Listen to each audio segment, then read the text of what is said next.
नहीं है। ये घुमंतु जनजाति का जो मामला है ये प्रतिक्रांति से प्रारंभ है। ये घुमंतु जाति के जो लोग हैं ये मिलिटेंट लोग हैं, ये नाग लोग हैं। इस देश के मूल निवासी Bahujan Samaj, SC, ST, OBC और कन्वर्टेड माइनॉरिटी, हम लोग नाग लोग हैं। विदेशी यूरेशियन ब्राह्मणों का और नागों का संघर्ष ये सदियों से चलता आ रहा है। हमारे माइनॉरिटी भाई, एससी, एसटी, ओबीसी से कन्वर्टेड मुस्लिम भाई, सिख भाई, ईसाई भाई, लिंगायत भाई, ये कई कन्वर्टेड हमारे जो लोग हैं, ये समझने की जरूरत है।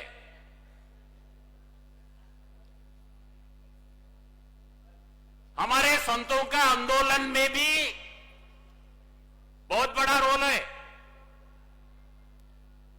अब इतना ये मामला है तो वो क्यों करेंगे आइडेंटिफिकेशन, क्यों करेंगे रिकॉग्नाइजेशन? उनका सत्यानाश करना है।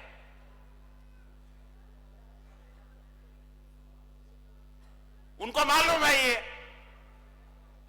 क्योंकि ये समाज को आज जो हम डीलिस्टिंग का मामला कहते हैं, तो ब्राह्मणों ने यहां की व्यवस्था को आग लगाई, खत्म किया, और ब्राह्मणों ने जो व्यवस्था बनाई, वर्ण और जाति व्यवस्था, ये इतिहास बुद्ध के समय में वर्ण व्यवस्था थी,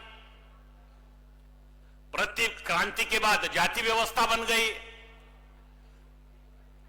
गांव में रहने वाले ओबीसी किसान एक ओबीसी कम्युनिटी है, कोई घुमंतु, सेमी घुमंतु गांव में भी है, और ये घुमंतु सभी लोगों का जो है एक दूसरे से नाता है। ऐसा नहीं है, ये आंदोलन ऐसा हवा में नहीं चलता। एक जाति का अगर आंदोलन है वो कुचल डालते हैं।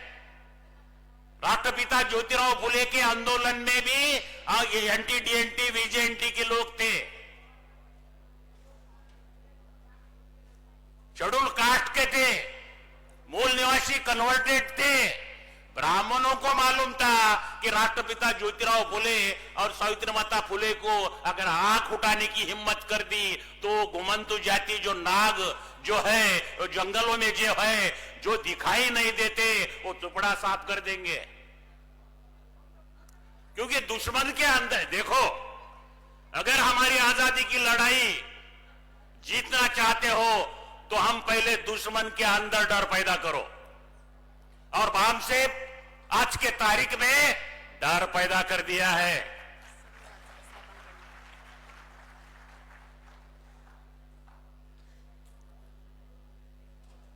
बाम से आज के तारीख में डर पैदा किया है।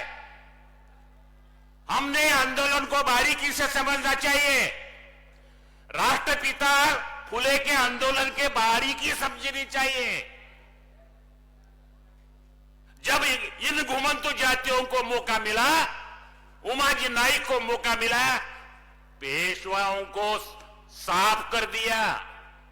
पूना के अंदर 7 दिन उसका कब्जा बनाया। ब्राह्मणों को मालूम है ये ट्राइबल्स में क्या ताकत है, उनको मालूम है। हो सकता है समय में जंगलों के ट्राइब से और घुमंतु ट्राइब से डिस्कनेक्शन का मामला हुआ। आप जानते नहीं है, अगर 100 साल पहले, 50 साल पहले और गांव में आप देखोगे, हम घुमंतु जातियों के लोग, जिसको हम पोतराज कहते हैं ना, वो पोतराज का अर्थ बुद्ध राज है। पोत का अर्थ बुद्ध है। लोगों में डर है। ये इतिहास हमको समझना चाहिए। ब्राह्मणों ने संघ में इन्फिल्ट्रेशन कर दिया।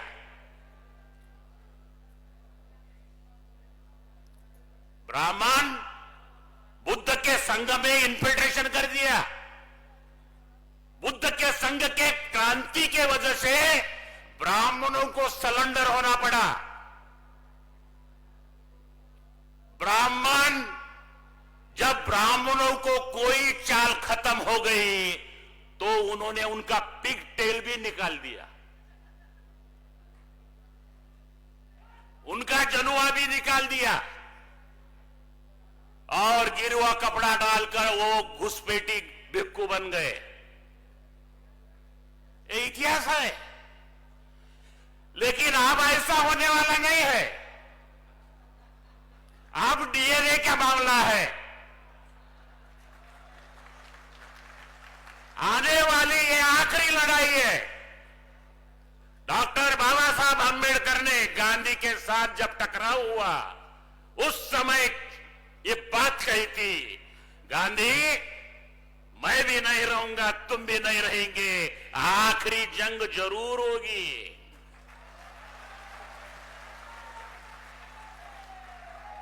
ये मामला वामन मेश्राम की साहब की लड़ाई नहीं है। वीवी जाधव एक व्यक्तिगत मामले की लड़ाई नहीं है। ये हमारे सदियों के साथ हमारी सांस्कृतिक, हमारी विरासत की लड़ाई है। समता, स्वातंत्र्य, बंधुत्व, न्याय एस्टैब्लिश करना और ये हजारों साल की हमारी विरासत को पुनर्निर्माण करने की लड़ाई है।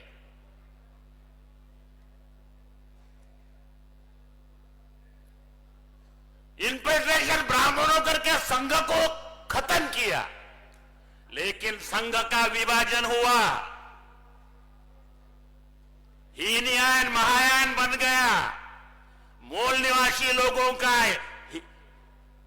हीनयान रह गया, बाहर प्रसार महायान का हो गया और हीनयान से वज्रयान, तंत्रयान निकला। आज क्या हालत है?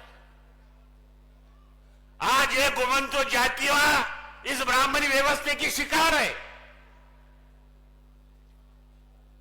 खानदेश एरिया में डौरी गोसाई मारे गए, लॉकडाउन में गिरी महाराज मारे गए, दशनाम गोसावी, और मारने वाले पालघर में जो मारने वाले लोग हैं, अगर वो गिरी गोसाई हिंदू महाराज है और आरएसएस ने जो पाले हुए, बीजेपी ने जो पैदा किए हुए, वो उसको क्यों मारे? मारना नहीं चाहिए था।